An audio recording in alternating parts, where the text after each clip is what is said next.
The information discussed on Talkin Money with Jeff Tarbell is believed to be from reliable sources. However, no responsibility is assumed for inaccuracies. No statement made on this broadcast should be construed as a specific recommendation of a particular investment product. Views expressed are those of the speakers and do not necessarily represent those of CBS Radio. Use only as directed.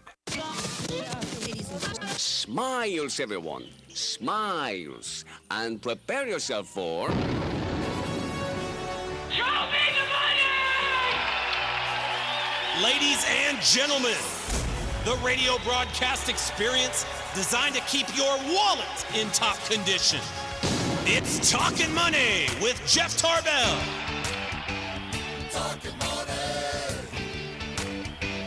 Talkin Money. More money, more money, more money. And now entering the studio, your guru for fiscal fitness, Jeff Tarbell. Yeah, how you doing? Good morning, everybody. The unofficial end to summer. I damn near killed myself this week. September already. And how are you doing? And our last 2-hour show for a little bit. Well, that's it. We'll see you next week. Let's give you about how fast 1 hour is going to go. Yes. My name's Jeff. That's John, and we'll see you next week. Here's some free stuff. Here's some stuff. Here's some stuff. You can have it, and don't call us. We'll call you. How are you? This is Talkin Money. My name is Jeff Tarbell. That's John Fodorero, and this is Saturday, Labor Day weekend. I thank the four of you for tuning in. We're going to give you a load of crap today. All four of you are going to win all kinds of stuff. So we got a lot of stuff to clean house and give away some things. And as I mentioned, this is the end of our 2-hour run for a little bit.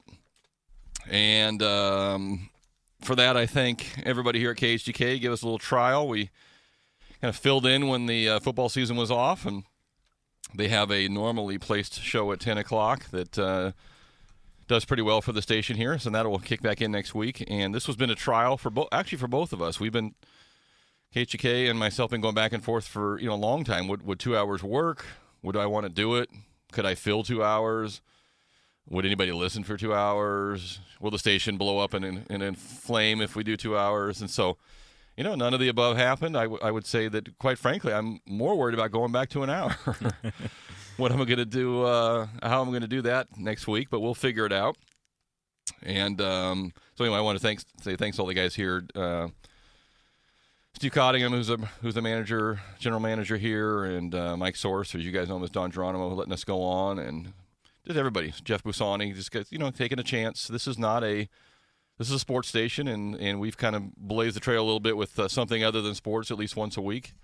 And it just, maybe since we went to the 2 hours, I don't know what it is, but I tell you, and I said this last week too, for whatever reason, everybody who's in kind of that construction-related, home improvement-related, I ran into a guy named Mike yesterday on a Pace down in Sacramento. That segment listens to this show every Saturday, and I just keep running across people left and right. So it's been fun. And we'll go back and try an hour for a little bit, and maybe we'll just broadcast from my PJs at home or something, my little walkie-talkie.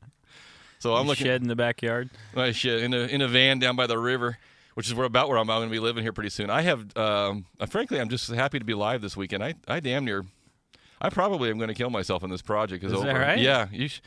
So if you've just tuning in or just following along, I'd sold my one house, which was in Granite Bay, and it was a nice 2-story house, typical neighborhood. And we bought, for lack of better terms, fixer-upper on what turned out to be 3 acres by the time we actually had it surveyed. They advertised it as 2, and actually...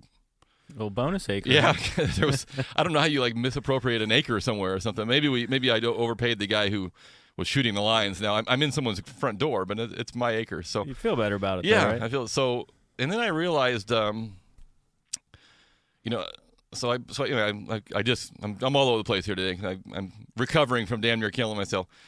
So I got 3 acres. So I ordered this, and part of the acreage is all landscaped. It's nice, and so we can cut that easy with a lower. But the rest of it, the most of it, is just kind of wild, and it's flat, but it's just stuff just grows. So I said I'm gonna have to get one of these. I'm gonna have to get a real mower, the kind you sit on and ride. A green one? Yeah, one of the John Deeres. I'm a farm boy now. I need myself a John Deere. Nice. So the guy brings out this, not the one that you sit and drive with a little steering wheel like you see most ride ones. This is the one that has like a right and left.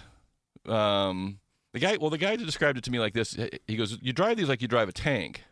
Of course, it's been a few days since I've driven a tank, so it's got independent steering. It literally will spin around on a full 360. You can actually throw your ass off and mow yourself over if you're not careful, and I almost did. So the minute he said that you can drive this like a tank, You're well, there you thinking go. I got a tank. I'm driving like a tank, and it is a John Deere, and so it's almost a tractor. It's a mower, but it's almost a tractor. Almost. So I fired this bad boy up, and it's, I was over there the other night, and it was like probably already like 7 o'clock at night. I'd left work, and I'm over there. I was going to clean up some stuff, and I see this, this beautiful green thing sitting in the back of the garage. I'm like, oh, hell no, I need to drive this thing. So I fire this bad boy up, and I've never driven this thing. And the guy did tell me right off the bat, do not operate this near your vehicles initially. Might shoot some. Well, that's what I thought. I thought, oh, okay, yeah, he's right. I don't want to wing up a rock and bust Right. my window out. No. What he meant was you're going to run into anything and kill yourself right off the bat. So I'm out there, and I don't have a helmet on, and I need a helmet. I was going to say, you should wear your motorcycle gear. I need a helmet when I just wake up in the morning, let alone I get on equipment. And I've got, like, sunglasses on and shorts, and I'm going to fire this bad boy up. And some of the grass has gotten out there. It's probably a good 3 feet high, So I figure you need more speed. If you're going to cut 3 feet, you got to keep a move on. And I know, and this has happened to me in the past, because first of all, I will, break something and ask for forgiveness later. So I'm hauling around there, cutting the grass and stuff, and I had cut a couple trees down earlier in the week, and I knew that there were some stumps out there. So I saw one of the stumps, but I forgot there was another little tree next to the stump with a smaller stump, and I must have hit that sucker at full speed, and the thing just high center. Oh, And I mean, I'm like 6 minutes into my inaugural ride, and this thing is ground up on top of this stump, and I look, and I didn't even want to look. I just kind of got off and pulled it off. I just kind of kept mowing. It was making a funny noise. Like about 10 minutes later, I got off and I looked underneath there, and I had, so you have this thing has two blades that kind of crisscross, and they're supposed to be flat. Well, one of them now is bent straight down. I bet it is. So not only am I cutting the grass, I'm actually trenching. Oh, nice. So if anybody needs any kind of grass cutting and irrigation trenching at the same time, so this one blade is pointing like 90 degrees straight down. But that didn't stop me. You got to hammer out and fix it. No, oh hell no! I'm not going to stop now. So I figure, okay, I've already broken the thing, and I've had it 6 minutes. I'm going to keep going, and I kept cutting and cutting, and finally I got to the section where there's a huge drainage ditch, kind of outside my fence, but on my property, and it goes down in a hole and comes back up. Let me guess, you flipped the lawnmower. Well, don't get ahead of me. So now I've already broken, and I figure I'm going to give this thing a real go ahead. And this is like, anything that you can drive, for me, it's kind of like driving like a sand rail or a quad. I figure, it's got to be able to go damn near anywhere. It says John Deere. It should go anywhere. Absolutely. So I'm coming across trying to stay up near the fencing, and it's kind of a little side, little side hill. And this thing starts to slide out the back. Now, keep in mind, there's no front wheels. I mean, it all steers with the back tires. The front wheels are just for balance only, but there's no steering up there. You're steering off the back. So the back is starting to slide down this hill, and it's sloppy wet. And I'm thinking, I'm going to roll right out. And my neighbors are driving by looking at me like, this guy is the biggest Who's this idiot who bought this house? He's out there in his shorts and his T-shirt, and it's like 8 o'clock at night, and I'm throwing stuff across the road. He's picking up every piece of rock. So this thing starts to slide down on me. And I tell you, I thought I was going to roll it right there. Fortunately, I have some incredible driving skills. So you punched it. I punched it. Anywho, it was a good time. And then I realized on this thing also that they're weighted in the back, so I figured, okay, I'm not going to cross-hill anything anymore. I'm going to get down, and I'm just going to go up and back down, go up.